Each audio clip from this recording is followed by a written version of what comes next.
जिसके लिए डोली सजानी थी, उस लाडली की चिता जलाकर आया है एक बाप।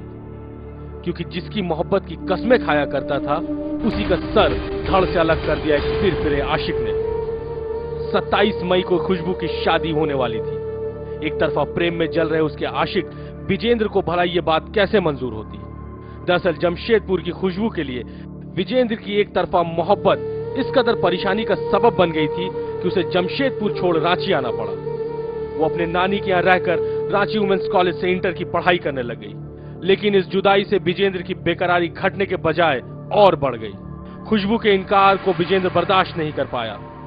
अब खुशबू की शादी तय होने के बाद रही सही उम्मीद भी जाती नजर आई और उस रोज विजेंद्र की एक तरफा मोहब्बत हैवानियत में बदल गई। कि उनके बाद हम खुद अपने ऊपर हमला करना चाहते हैं। तो फिर क्यों नहीं कर पाए? पब्लिक अपने आप को भी आप खत्म कर देना चाहते थे। आप लोग एक दूसरे से प्यार करते थे क्या? कितने दिनों से? 5 साल से।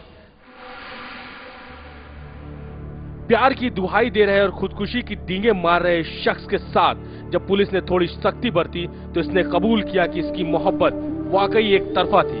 मगर एक तरफा ही सही, मोहब्बत के इस मिजाज पर पुलिस वाले भी हक्का बक्का है। कल के मामले से मैं बहुत विचलित हुआ। कल का जो बॉडी मैंने देखा, ऐसा मैं, क्योंकि मैं बहुत दिनों से पुलिस में हूँ और मैं देख रहा हूँ, कल का बॉडी से मुझे बहुत हर्ट हुआ। मैंने अपने बच्चों को भी, पत्नी सभी को कहा, ऐसा घटना नहीं होना चाहिए। ये समाज का सबसे बड़ा कर्ज है।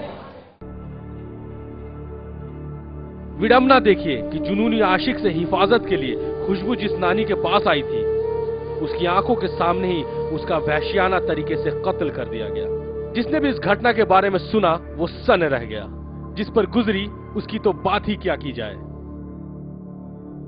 जो अकेले कॉलेज जाती, स्कूल जाती है, उनकी सुरक्षा प्रदान करने का जिम्मेदारी आपके सरकार पे आती है, आपका जिला प्रशासन पे आती है।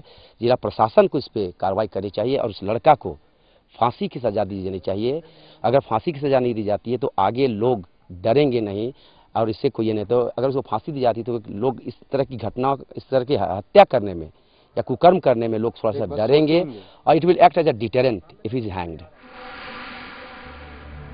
पूरी कहानी में बार बार प्यार की चर्चा होती है, लेकिन सवाल ये उठता है कि जब एक इंसान जज्बात में बहकर शैतान में तब्दील हो जाए तो फिर उसके जज्बातों के क्या मायने। दरअसल जिन जज्बातों से जिंदगी में रंग भरते हैं उनकी भी हद होती है और अगर ये हद पार हुई तो जिंदगी बेरंग हो जाती है।